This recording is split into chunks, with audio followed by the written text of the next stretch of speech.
For the last 25 years, I've been in real estate, which is my passion. Back in 2015, I started working in the family office space directly for several prominent families on their real estate portfolios. With 70% of families losing their wealth by the second generation and 90% by the third generation, I then realized that real estate would be the missing component for families, allowing them to maintain their legacy and mitigate how much wealth is lost for future generations. It was shortly after working for my first single-family office that I started interviewing successful real estate families and industry experts. These conversations, combined with my first-hand experience of working for families on their real estate investments and currently investing on behalf of families, that has allowed me to share this knowledge with other family offices, family members, and family office professionals so they too can be good stewards of wealth.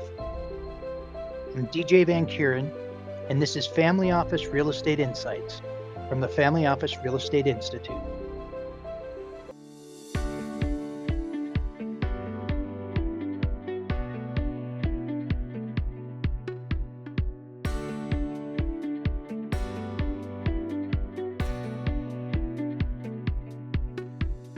Thank you for another episode of the Family Office Real Estate Institute. Today we have a little bit different topic, which has to do with professional sports and real estate.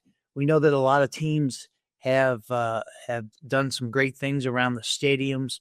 You know, some to name a few would be the Chicago Cubs and Wrigley Field, and there's many others as well. Today I have Justin Papadakis from the USL Soccer, and we're going to talk a little bit about what you guys are doing and how that real estate comes in play, because there's a lot of very wealthy families too that are investors that are, I'm sure, part of some of that. So Justin, can you tell me a little bit about you guys, what you guys do, and how that relates to real estate? Sure. Well, thanks for having me on to talk about soccer. It's the topic, as you said, there's a significant dovetail between family offices on the real estate side and family offices as sports now is increasingly as its own, increasing mainstream asset class. And so the approach the USL has had that's been different is that as a league, we have a large real estate group. And we go out and work with our city, county, and state partners over 2, 5, 7 years to put together these stadium anchored developments.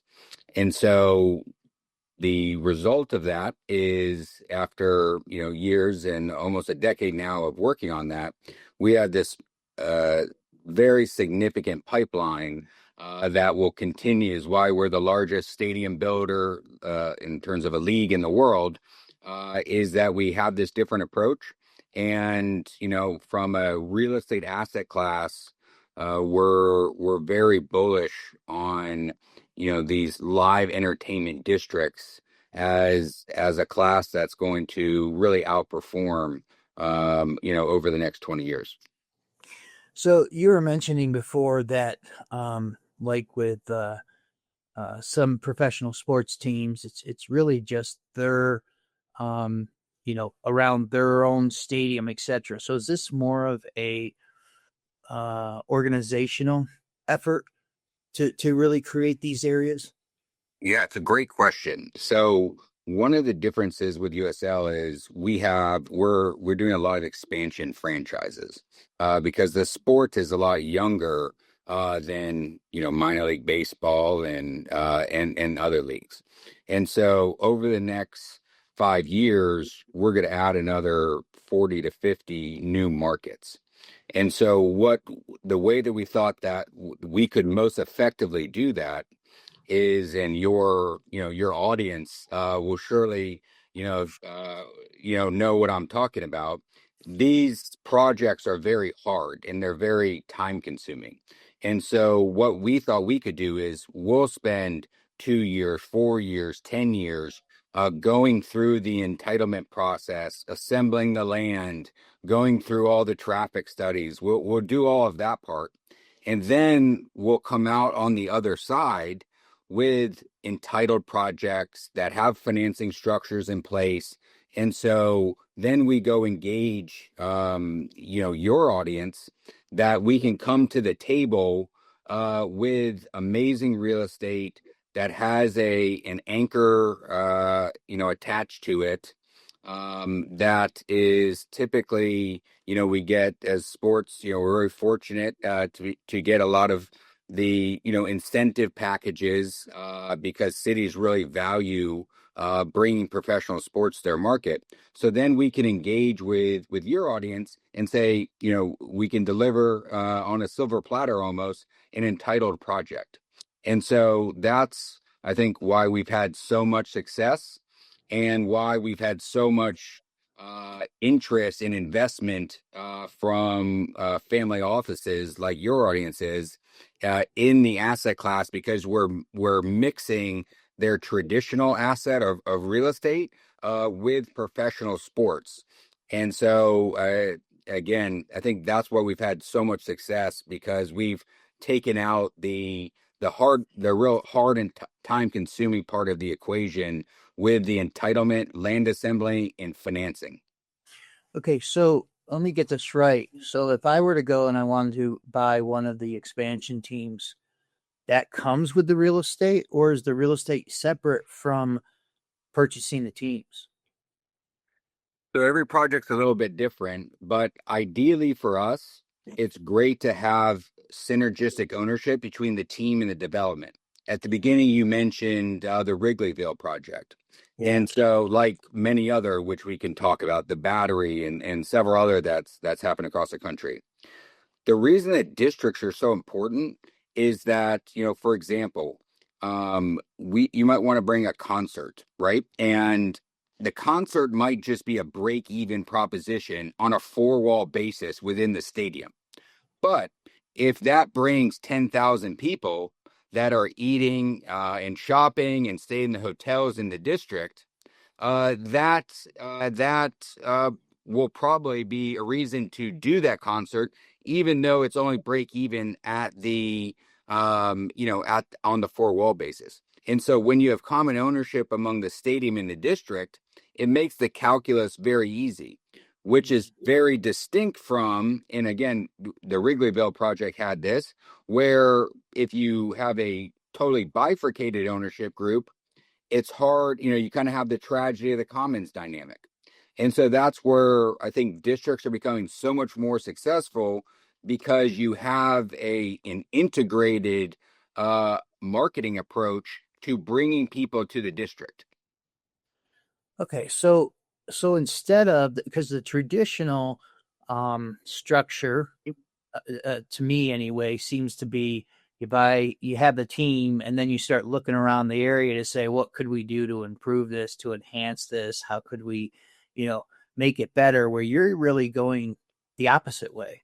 You're saying, hey, let's make sure that let's put together everything so that we can create that environment, have all those um, approvals in place where that stadium is going to be, so that we don't have any restrictions, and we already know what this is going to look like at the end. Is that right? You're exactly right. And again, that's where I think we've come at this opportunity in a very different way. Is, we have a lot of conversations with family office folks that well. And so we try to get from an entitlement perspective. We obviously need to be able to run soccer games, but it's a lot more important than that, right? So when we do our entitlement process, we want to make sure that we can have concerts, we can have festivals, we can have all of these things. And then in addition to, height restrictions and, all sorts of other things that really bring value to our real estate development partners. And so when we have that knowledge going in, we can go as the 2 to 4 to 7 years that we're going through the process to bring the project to life. We can make sure that we have those in place, and so that when your audience comes into the equation, those things are largely set in place. And that's how we can bring so much value to the asset, which is here a district and a professional team. And I think again, that's why we've had a lot of success. Well, I'll tell you. So down, I'm in Denver, and we have Coors Field, and the owners plus the Colorado Rockies build a nice little area right next to the stadium. However, there's a couple years back we were looking at see what we could do similar to a Wrigleyville, and of course that would take assemblage, right? Well, almost all of the properties were individually owned, and the ability to assemble blocks would be very, very difficult to do. So what you're saying, just to me, actually, anyway, really resonates because you're being proactive about this. How long have you been working on this strategy? So we've been working on it. It was my dad's original idea back in 2008 when we purchased the league, and then I came over in 2015 of January. So it's been almost a decade now in the works. And what you just mentioned about Denver is exactly right. So stadiums used to get built on an island of parking lots, right? And a lot of times they were kind of or plugged right down into downtown. And so the thought of having districts around it wasn't really a concept. And so exactly what you said, what's happening now is you're trying to go assemble all of that land, afterwards, and that is extremely difficult. Mhm. So what we're doing, we're trying to do that all on the front end. And in addition to assembling the land, again, equally as important as your audience knows well, is all the entitlements to make sure that in zoning to make sure that we can have the district that we want. And so but these projects do take a long time. We have the benefit now of a decade in the market. And what we really try to do is really create relationships with our city, county, and state partners. That happens naturally because we work with them for 2 years, 4 years, 10 years. But then in parallel, we're also building stakeholder support. So that's the soccer community, the business community, the philanthropic community, so that this isn't just a development.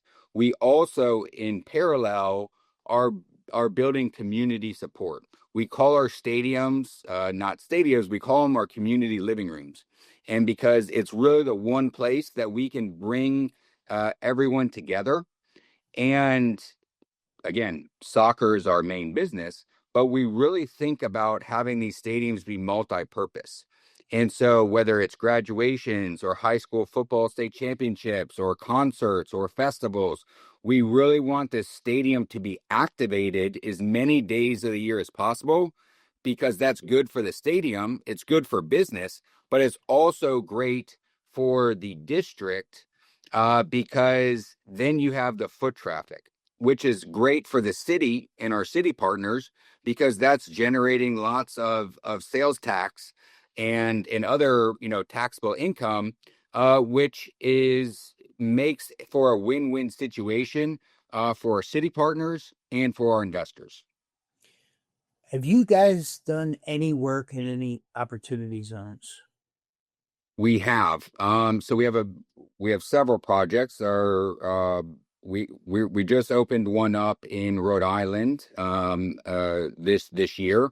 And so the opportunity zone program is really conducive for real estate, and it's really conducive for sports teams, which have a lot of their value created. And what we're really proud of is now USL has a very strong track record of asset appreciation growth.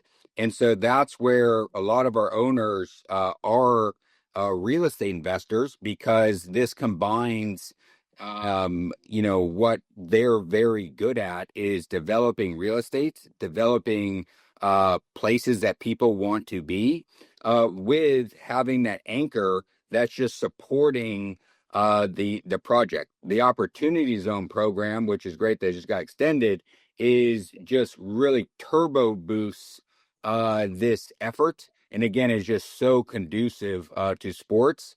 And why, again, I think now that we had the program extension, it's going to be, another, massive opportunity for our investors. And again, I think very importantly, it's a massive opportunity for our city partners, right? Because this program was designed to incentivize investment into certain areas. And the magic of a sports team within the context of this program is that it takes a B property up to an A property. And so just give you guys an example of how we started this. My dad and I were at LA Live back in 2008 when that property opened. And that was really the seminal stadium anchored district project. And even in an amazing market like LA, it still needed some catalyst to get going. And as a lot of your audience knows, there's like this chicken and the egg problem. You need people to have bars and restaurants. You need bars and restaurants to have people. And so what a stadium does is it breaks that and creates a catalyst. The day that a stadium is announced, the surrounding real estate becomes significantly more valuable. And when we have, as you pointed out, we already have the land around it assembled and entitled, that's where, again, our investors are really rewarded.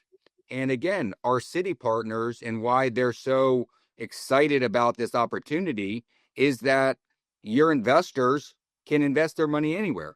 And they're choosing to invest their money into the cities that we partner with, because they see the value of the stadium anchored project and of the professional sports asset that it contains. Just to touch on the Opportunity Zone here really quick, but not only, a lot of people don't realize that you can also there's tremendous benefits in an Opportunity Zone when you have a business that you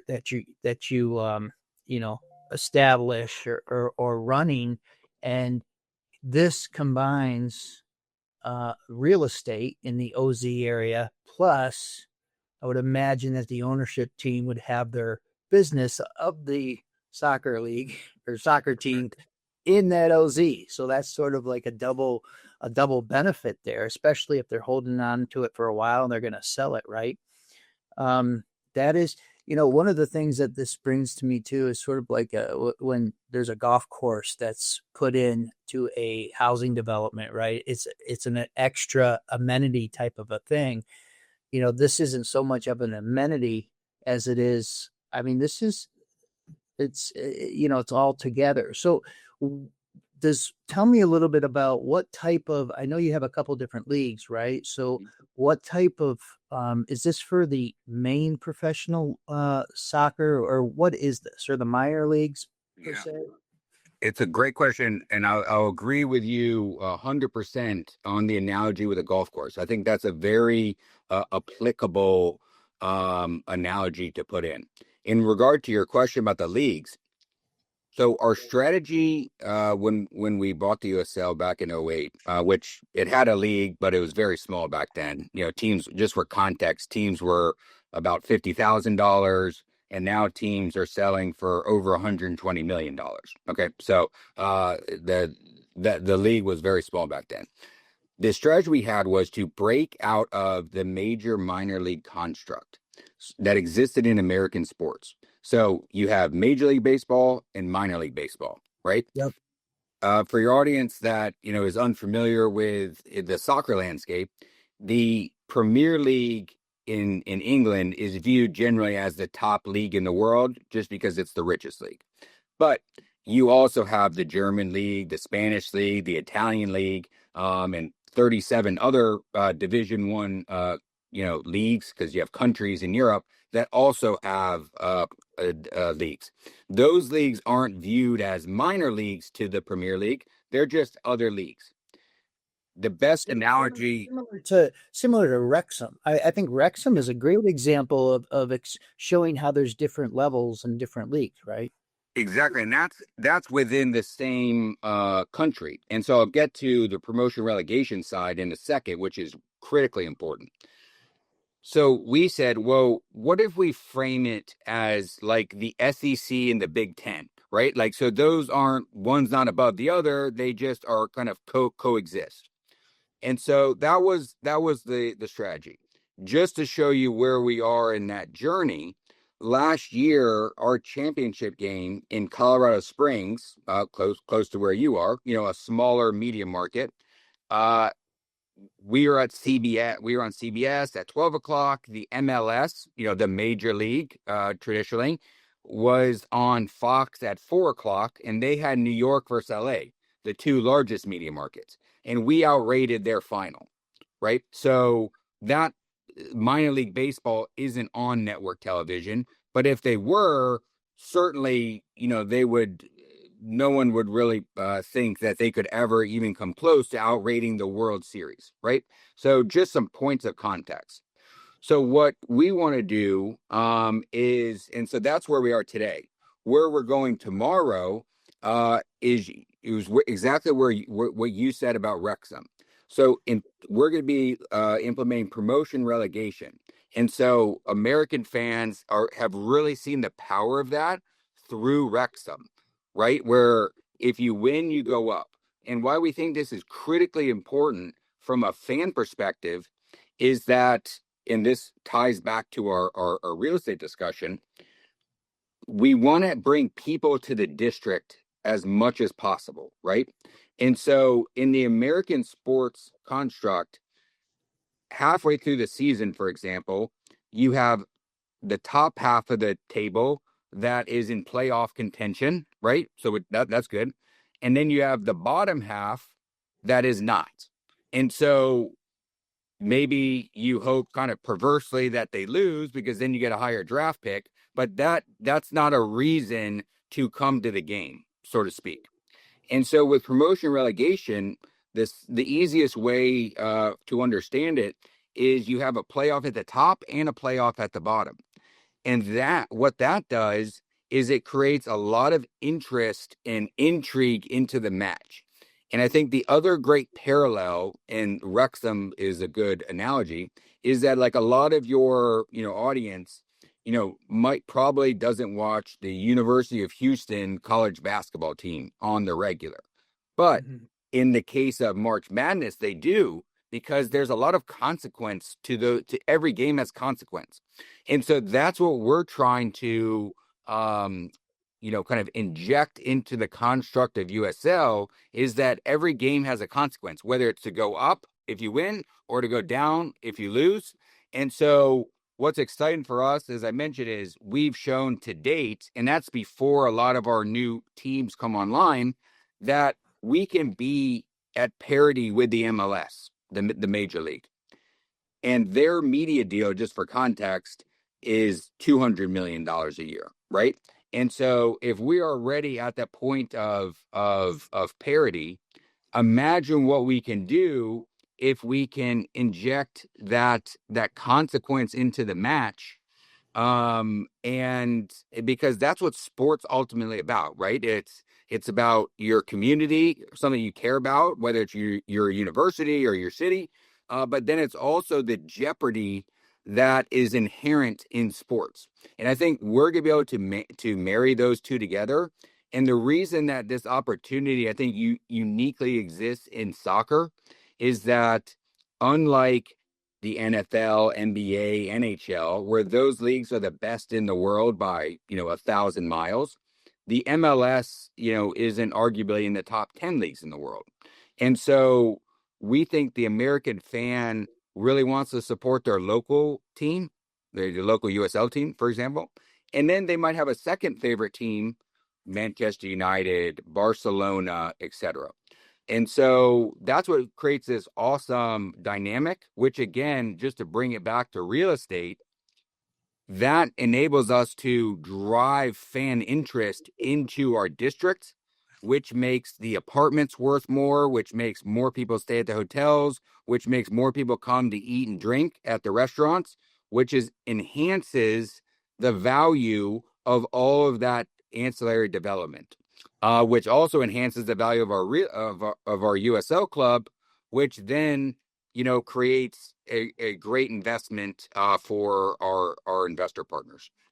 So so let's say a developer wants to take advantage of this strategy, which is excellent, by the way. Do they is the team is like you only can get the real estate if you have the team, or can you have the team without the real estate, or you need both? You can have every market's a little bit different, but the best thing we've used to talk to myself or my team, and then we can show different options. We do have some of our team investors that don't want to be real estate investors, or they might have a large real estate portfolio, right? So when they look at their allocations, this sports are kind of in the alternative space, and they have X millions of dollars that they want to put an allocation because they want exposure to professional sports. And then some might not, they already have their real estate allocation. So we can do it either way. And then sometimes, we want on the real estate side of the business, we want best in class, developers and operators in the real estate space. And so we do more master planning, but we want to bring in the best partners, whether it's a team operator or an apartment operator or hotel operator or investor. We want to bring together great people because great people produce great businesses, and great businesses are successful, whether it's on the field or in the development. And so that's what we try to do. So in the minor leagues, there's typically affiliation with one of the major league teams. Is that the case with your teams, or are they totally independent? Yeah, that's a great question. And so I don't want to get too far down into the soccer business, but what's unique about soccer is that you don't trade players, right? You trade this player to this team, and then they send, player B back to you. In soccer, you transfer players, which means you sell players. And so it's one of, around the world, there's tens of billions of dollars a year in player transfers. Okay. And so that's why you don't want to be an affiliate of another team, because that means you don't own the players, which means you don't own one of the largest assets that the team has. And so there's other reasons that soccer, like we want our players, in the minor league baseball context, just like, again, as what most people are familiar with, those players are there for a couple weeks, a couple months, and then they're moving around, right? And then at a minor league baseball game, it's not that they're not trying to win, but winning isn't the ultimate, goal of the games. They're there to develop players, which means the pitcher might be starting because he needs to recover from injury, not because he's at that second the best pitcher on the team. Again, that's a general statement, but that is inherently true. And so that's where, if you go to a soccer game, and we'd love your audience, if they haven't been to a game, call us up, and we'll would love to have them go to a game. The atmosphere, the soundtrack to a soccer game is very, very different. Our fans are there to win a game, period, right? And so the electricity, the excitement, the energy of our fans is geared around that. Which, again, just to kind of always tie it back to real estate, it's very important, because in baseball, just as an analogy, those games are 3 hours or 6 hours, and there's 8 stoppages or more of play, which means a lot of the consumption happens inside the stadium. Baseball their average age is also 20 years plus older than us, than USL, the fan. And so fans, they'll go to the game, they'll eat in the game, and then they go home. Soccer fans is very different. Soccer fans come out before the game, which means they're eating in the bars and restaurants. They go to the game, and then they go out after the game, which means the bars and restaurants are then getting, business as well. Additionally, because soccer fans are younger, they want to buy apartments that they're in entertainment districts, right? And so the apartments, you can see Colorado Springs, and many other projects around the country.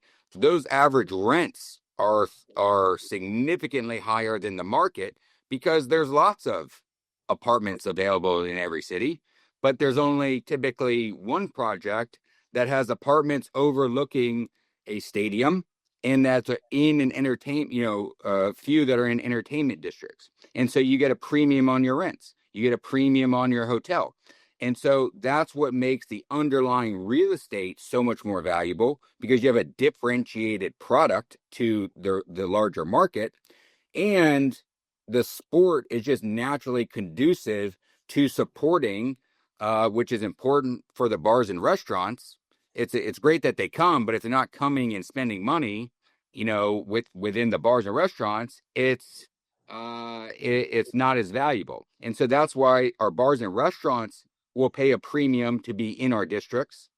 And that's why the apartments, the hotels, et cetera, which again just drive up the value of the underlying real estate. I go back to, I mentioned Wrexham before, but that's the same structure they have, right? They own their players, and they're not affiliated with any major team, right? So it's the same thing with that.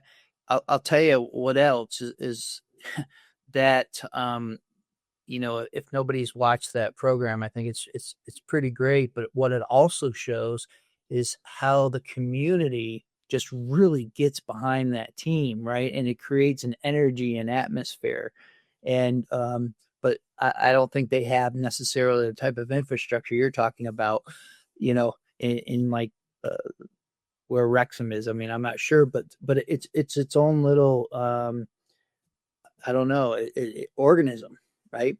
Where everything is as a total whole.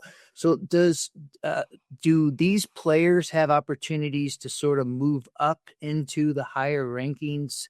If their aspiration eventually is to get to the, major league soccer? Yeah. So it's a great question. So one, and this is a little semantics, but I think it's important. Every club in USL has the opportunity through promotion relegation to go up to Division One, which is the major league, right? And so within the USL ecosystem, so we're in a couple of years we're gonna have a Division One that's the same level as the MLS. And then currently, right now, we have the USL Super League, which is major league for women as well. And so, but to your question is exactly right.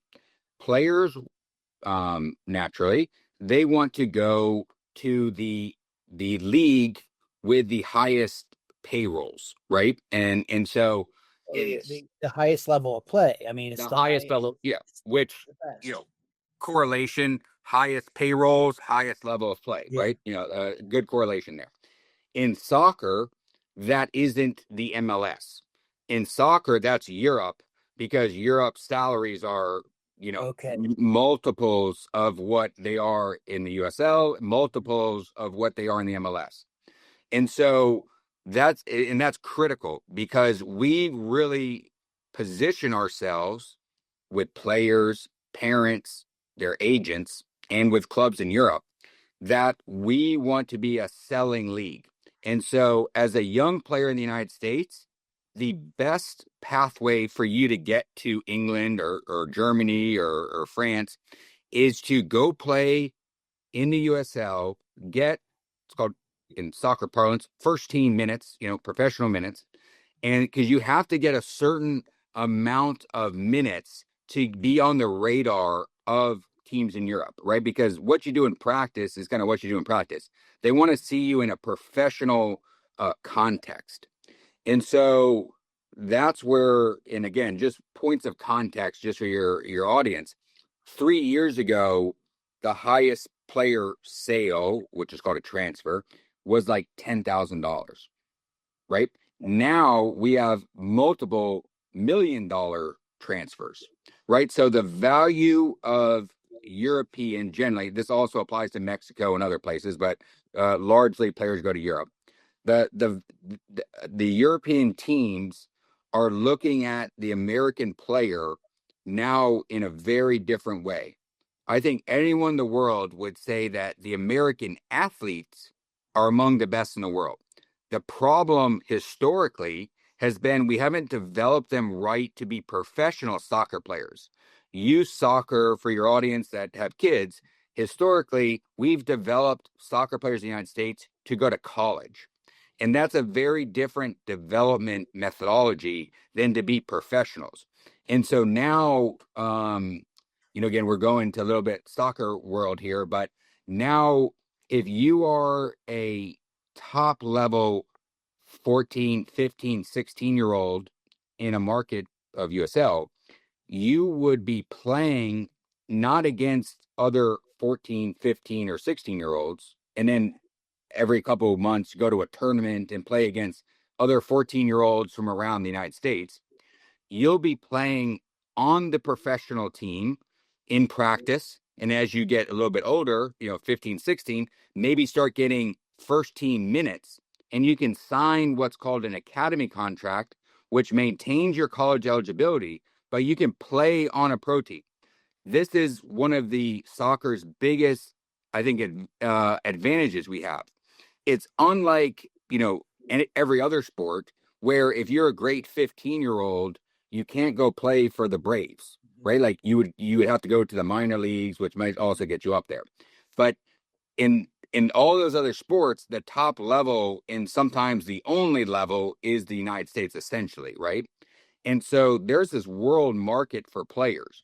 And so now that we're developing players to be sold, our athletes are the best in the world, I think. Now that we're developing them properly, the Europeans, which is validating this, now we're spending millions of dollars buying players out of the USL. And so that's going to go from hundreds of thousands to $1 million to tens of millions. Players get sold for hundreds of millions of dollars, right? And so we are on that trajectory. It's going to be another 5 to 7 years before we get to the tens of millions of dollars, I think. But we have the athletes here. We're developing them right for being professionals. And players want to play because we have great stadiums with great entertainment districts and great coaching, and you get to live in great cities around the United States. So as a player, you have the whole package here, and we're going to put you on the pathway to go to Europe. You bring up something that's my first thought, and I bet you a lot of people's thought is that the pinnacle is the MLS. It's not. It's just like you said, Europe. And unless I'm wrong, things that I've heard in the past, it sounds like, that's what you're talking about, and sort of preparing for the professional future is what Europe's been doing for a long time, right? They've been sort of utilizing that, which is one reason why I think they've just really built up such a following. Of course, it's been around there longer, but I'll tell you, I think that the strategy of not just the USL, which I think is fantastic from what you're talking about, but how that connects with real estate is, something that probably not a lot of people know about. That is just a fantastic opportunity, because when you're doing a master plan community, you want to make sure that you're getting the people, and this is helping them draw those people in right to that area. I'll tell you, exactly right. Well, Justin, I could go on for more and more questions, so we might have to extend this a little bit. Usually I don't usually ask this, but I definitely want to do this with you. Where can people get more information? Because this is what you've put together is excellent. So where could people get more information about what you guys are doing and the opportunity in general? Yeah. So, I mean, on LinkedIn, Instagram, my email, justin.papadakis@uslsoccer.com. We don't typically give that out, but again, your audience is one that we work a lot of with your counterparts. Family offices, just say I have a special, I mean, we're also different USL because my family owns the league, and so we operate in a family office type of environment as well. And so we want to work with investors that don't view these projects like we're not selling yachts, that just are fun toys. We want investable assets that have this amazing synergy between real estate and sports. And now that sports is I think most people viewed it as a real alternative asset class that, has a history of outperforming the market, uncorrelated to the market. And when you wrap that, especially with programs like the OZ program, I'm a little biased, but I think there's no better synergy between sports and real estate because it's a flywheel that spins the other. And so your audience knows the real estate side so well. And this is a case that, I used to develop shopping centers. I wish, cities rolled out, the red carpet like they do for sports teams, right? It doesn't exist. But sports has this superpower in that we bring so much value to our city partners, that and we create such great relationships with them because we bring so much value to them. Again, this isn't just because they're nice or because they like soccer. This is because they see the power that soccer can bring to their community and can bring to them economically through these developments, that they really do everything in their power to create a condition for bringing investments, because your audience, again, they can invest their money anywhere. And so where we want to bring the opportunity is what we tell our city partners is we need to have the conditions to attract that investment. And so because now we have a great track record, so many investors, they believe in that strategy of real estate plus sports. And now we're very fortunate that we have 70 opportunities across the country over the next couple of years for your investors to deploy their capital in, and skip over the kind of brain damage part, which is assembling the land and doing all of that work over the next couple of years. Yeah, and that's the biggest. That's the hardest thing to do, right? Is to make sure that you're assembling and everything. Justin, I'm going to have you keep on here afterward, just so that you and I can finish up here. But Justin Papadakis with the USL, thank you so much for being on the show, and probably have to have you back. Especially, I just see so much synergy with that opportunity zone, and it was there created initially to really enhance an area, and this by all means, could do it. And you've done a great job of packaging everything up. So we'll be in touch from that. But thank you so much for being on the show, and we'll continue this conversation a little bit in the future.